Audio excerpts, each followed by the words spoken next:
This podcast encourages and empowers you to create your own unique real story, develop your own unique real statement, and discover your own unique real self. The power is yours.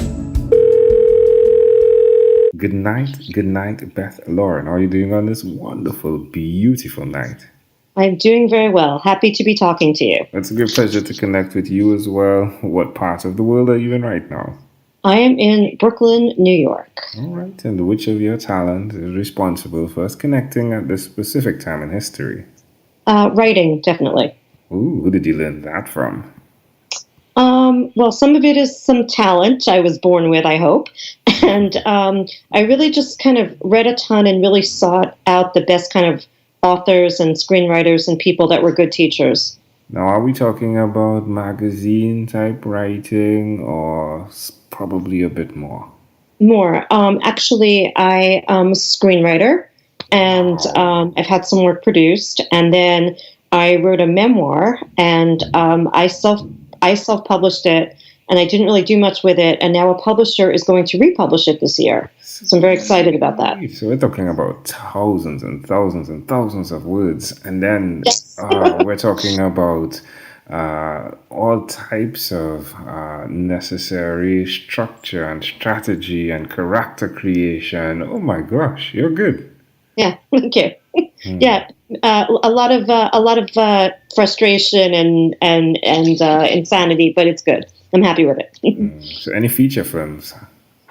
So I wrote a feature film that had a very, very limited release. It's called Fairytale of New York. I wrote it many years ago, and I'm working on a few other projects. And actually, the memoir was about a project I worked on for a very long time that I wrote that did not come to fruition because we were swindled on the project. Oh my. So the book's kind of a lot about that. That's great. That's great. Well, I mean, that isn't great, but it's good that something great has come from something so terrible. Yes. So tell me, why will you continue to be that writer? Having experiences just like the one you experienced, why nevertheless will you continue to write? It's really my passion and my emotional outlet, and it makes me a happier, more grounded person. So I think I'm stuck with it. Where's the best place for someone that's listening to connect with you? So on my website, which is bethlaurenltd.com. Tell me one other thing that you've done consistently over the last 3 years, please. Writing. Kind of a theme. All right. So tell me how it makes you feel when you are writing. Empowered. Why would you suggest to someone that's listening that they have one focus on the thing they love and they continue to do it repeatedly? Yeah, I mean, if you're really dedicated and it makes you happy and it fills your life with joy and you feel it's your calling, you should absolutely stick with it. Love it. Well, amazing audience, you're hearing it live from Beth Lauren. As she said, it's all about writing. Beth, let's switch gears for a moment. Let me now invite you into my time machine that is surrounded with beautiful, warm, blue Caribbean water. Beth, what's your earliest childhood memory? I have a very clear memory or memories of kind of playing in my kindergarten classroom when I guess I was about 5. I just remember that room, and I loved my teacher, and I remember the friends from that time. Why do you think this memory is so clear? I think that like the freedom of being able to just play and be creative before school gets really structured. I think, I'm all about like kind of freedom. So I think that has stayed with me. So yeah, I mean, we're looking at the classroom. You're painting the details in the classroom. How do you see all of that connecting to you today and who you are? Yeah, definitely. It's just having the freedom to express myself and having a creative outlet really just fuels who I am today. All right. If we fast forward to when you were 12 years old, what was your favorite song? Bruce Springsteen, Thunder Road. All right, my friend. Well, we arrived at our destination, but before we get off of this time machine, there's a small declaration form. So it's yes or no. We're going to move pretty quickly. Are you ready, Beth?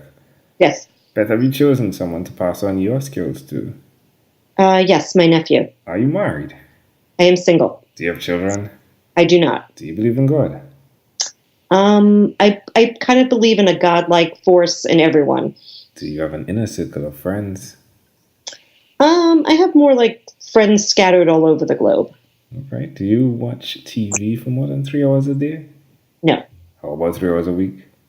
Yes. What about screen time, the phone and the computer? Is it more than 8 or less than 8 hours a day? Oh, it's probably just about that much. Yeah, working all day. Beth, if you had to share with us your own unique real statement, a statement that represents who you are, Beth Lauren, what would you say that is? I would say everything changes, nothing is permanent.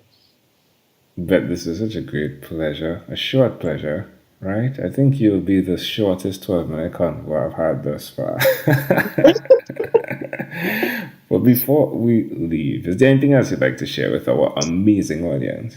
It's such a pleasure. It's so much fun. I love the way you structure the questions, and I love this whole project so much. So I look forward to meeting you. Thank you, definitely. If we are in New York, we will definitely let you know. I'm going to see if we can have possibly a cup of coffee for a longer time, though.